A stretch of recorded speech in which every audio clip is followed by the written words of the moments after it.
Hey Overland trackers, I'm Rob Sattler. I am just about to give you a run through of my gear list for the Overland track in winter last year. I did a solo trip in August over 6 days and carried less than 13 kilos for the entire week. When I finished, I had 1.6 kilos of food left over. So that gives you a bit of an idea of how light my pack was. Let me show you how I did it. If you are familiar with the Overland track route, you might have seen a famous video last year of a guy looking like me wearing a jacket like this, singing all by myself at Windermere Hut. And that was literally because I was all by myself in a multi-million-dollar hut for the evening. And then again at Kiora, and then again at Narcissus. So it was, if you want to hike by yourself and have some peace and quiet, winter is definitely the time to go and do it. I can assure you of that. Let me give you a run through of all the things I brought though. So this is how I got such a light pack weight. First of all, the biggest things you need to do in trying to get your weight down is pack, tent, mat, and then sleeping bag. They're the 4 big things. If you can get those down first of all, the rest of your weight is really, really easy to try and save. So let me show you how. So first of all, I should preface this with, I'm an experienced hiker and the Overland track was my 6th Overland, so not a newbie to hiking, okay? And some of the things I'm going to recommend to you today is quite lightweight and ultralight, and probably for people who are quite well experienced. Some of the things you can just buy and not need any experience to use, of course, but the way I did it, you probably want quite a bit more experience. You certainly wouldn't want to go by yourself and go ultralight. But I just want to give you some tips here, throw out some gear ideas, and you take up what you will with those things that I'm recommending. So first of all, reducing your pack weight. When I did the Overland track nearly 20 years ago, I was in my early 20s, I carried 26 kilos, big canvas, 85 litre pack, because back then I thought carrying everything made me a hero. I had a 4.5 kilo tent. My pack itself was nearly 4 kilos empty, like it's just ridiculous. And it's no wonder I had some knee issues like by the time I was getting to Kiora. So these days, I'm a little bit older, a little bit wiser, and got some better gear. Now, first of all, to reduce some pack weight is to have a lightweight pack. This is the Hyperlight Mountain Gear Waypoint 35. It doesn't actually come with these red elastic straps. I fitted them later, but they've got little loops to be able to do that sort of thing with. It is made of Dyneema, which is ridiculously strong. Like, you can't push a ballpoint pen through this stuff. It is really hard to cut, and 100% waterproof. So you don't need a pack lining or something like this. It's a 35 litre pack. It weighs 666 grams. Yep, you heard that right, 666 grams. It is so lightweight, it is ridiculous. So first of all, I'm gonna chuck that on. A lot of the newer packs now have things like these shoulder pockets, which are fantastic for water bottles, phones, that sort of thing, snacks. Belt pockets are great, obviously, for snacks and bits and pieces and that sort of thing you need. So definitely recommend spending the money on getting a decent pack. Quilt. So I had a Neve Gear Waratah. It's a -2, so it's an Australian company. Obviously packs down a lot smaller than this. It packs down really tiny. This was the -2. Now, I thought that going with this and then being able to, if I got cold, wearing things like down jackets, my fleece pants, full-length thermals, beanies, that I'd be fine, and I was not fine. So most nights I was really quite cold, and the first night at Waterfall Valley I was shivering and hypothermic, had to go sit in front of the heater at like 2 o'clock in the morning. So definitely with that trip I went way too light, and definitely would go warmer. So next time I would definitely get the -8 bag, because this is supposed to be -2 comfort for women, and it was probably -8 inside the hut. There was only 3 of us in there. It was absolutely freezing, and the snow outside. So I'll do the -8 next time, which should be a lot warmer, and I'll probably bring some sort of fleece liner as well. This weighs 665 grams. Like, they're literally featherweight. The whole point of these is it hasn't got a back on it, so your pad actually gives you that insulation from behind. So you're covered around from front. It's got a couple clips that clip it to your mat. Quilts are just amazing. They're so nice to sleep under, and you just don't need a hood and all the rest of it underneath. Just get a warm one for the Overland track. Don't go something -2. This you could probably get by with in summer. Definitely would not do this in June, July, August. Yep, not recommended, okay?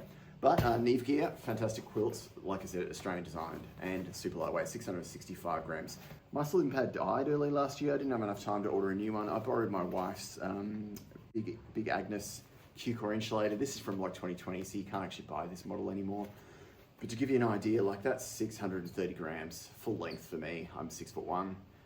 So super low weight. There's new ones out right now from Thermarest that are 7.3 R value, that are 560 grams.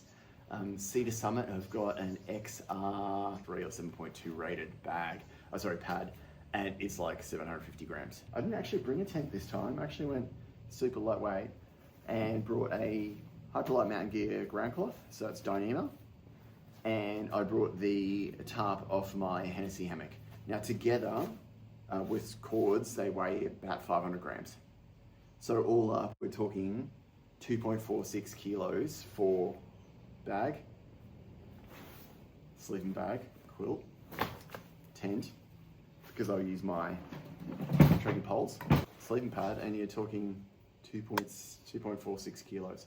So when I was getting questions last year about how I did it for less than 13 kilos, that's how, okay?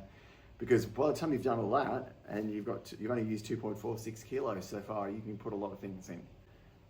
Let me run through some of the other things I brought along with me. So next on the list was my stove. I'll just take this back off because I don't need to carry it on anymore. I got a Tri-Trail from Soto.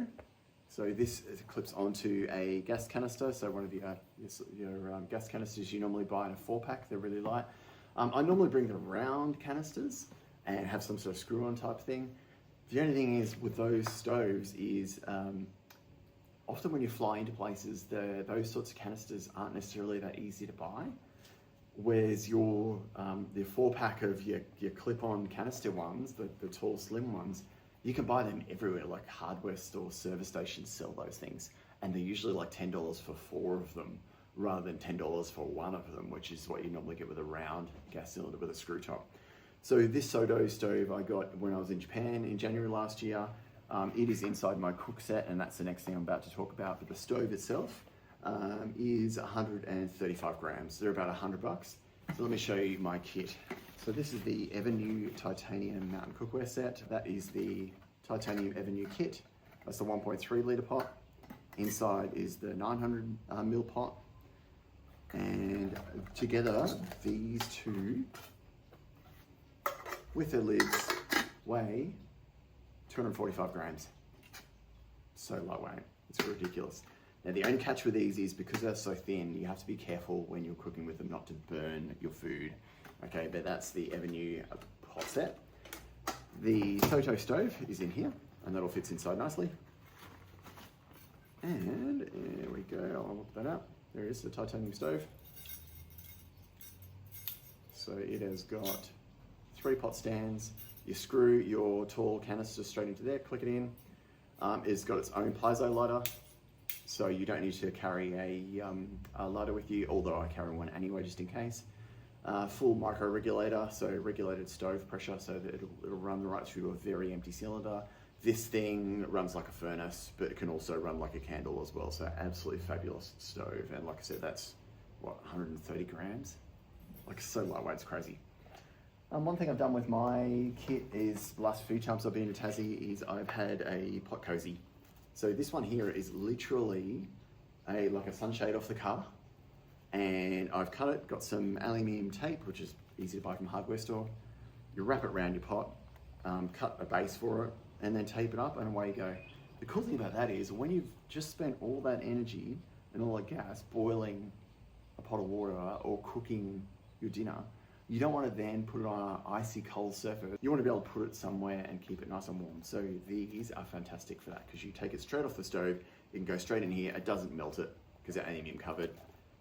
Absolutely fantastic investment making one of these up. Nice little craft project to do. Take you about 20 minutes to make one of those, and they weigh practically nothing. So that all slots in there like that. And voila, there's the full cook set. So back in its bag with everything in there.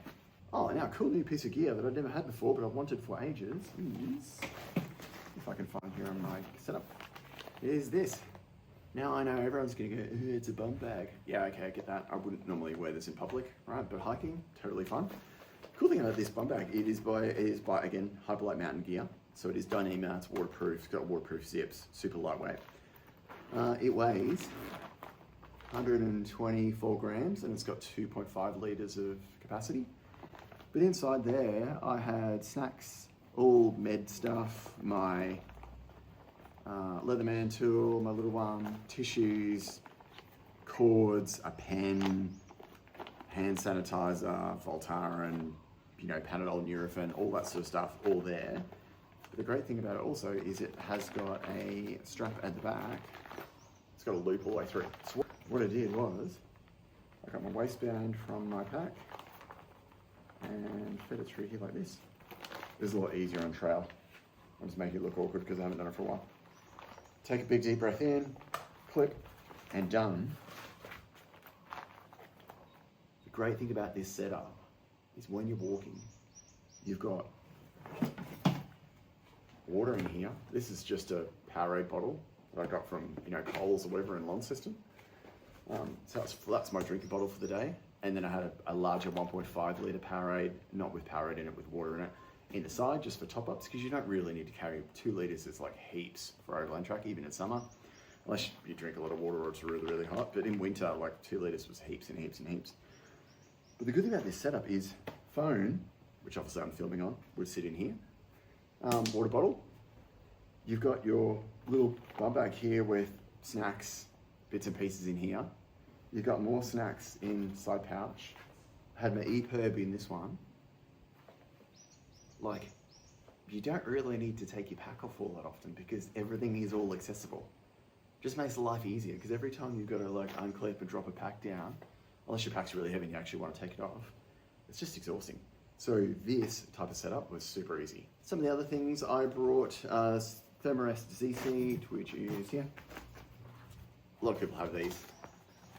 These are magic, especially when it's cold and wet in, you know, August. The good thing about these is you slip it out of your side pocket of your pack, chuck it on the log that you're going to sit on.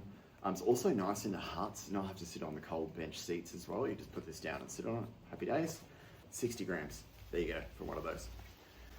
Head torch, I bought the little Nightcore UL 25 head torch. I actually haven't brought it out here. They're super tiny, 400 lumen, mega bright.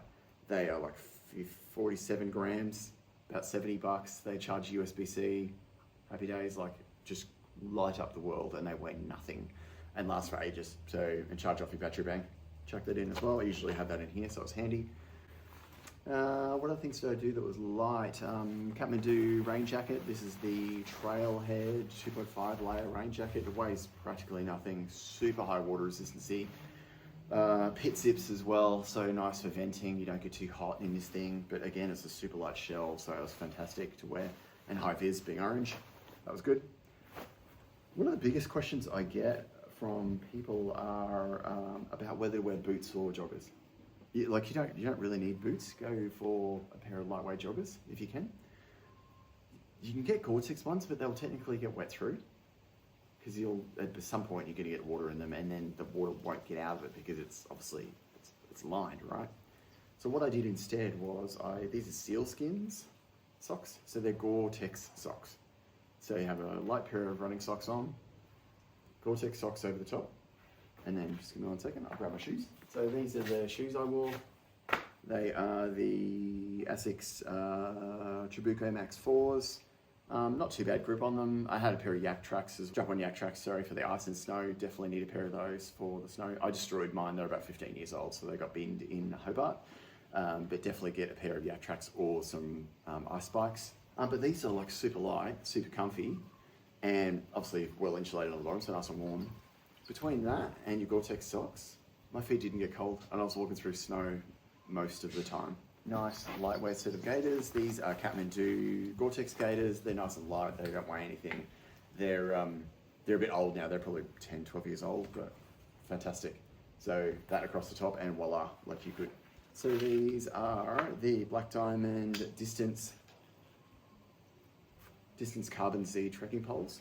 They're about 300 bucks for a set of poles. They fold up nicely, so it's great because I just kept them here like this when I wasn't using them, and then the rest of the time out, fold, click, away you go. And they are like 290 grams. Pretty much everything I've got here on the table, including 2 battery banks, 10,000 milliamp hour battery banks, are like 4.1 kilos. Now, because I have 4.1 kilos, it meant I could bring tons of food.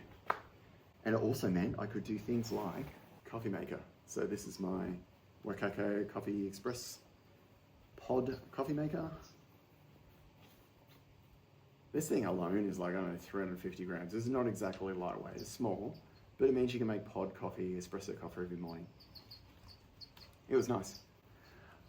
I know I've kind of given a lot of information out here. There's still stacks of things I could cover, little intricate things, but I thought I'd just get this main video out there just to show what's possible, because by the time you've cut a heap of weight out of your main bits of gear, and it does cost a little bit of money to do that. But when you buy good gear, it lasts a long time.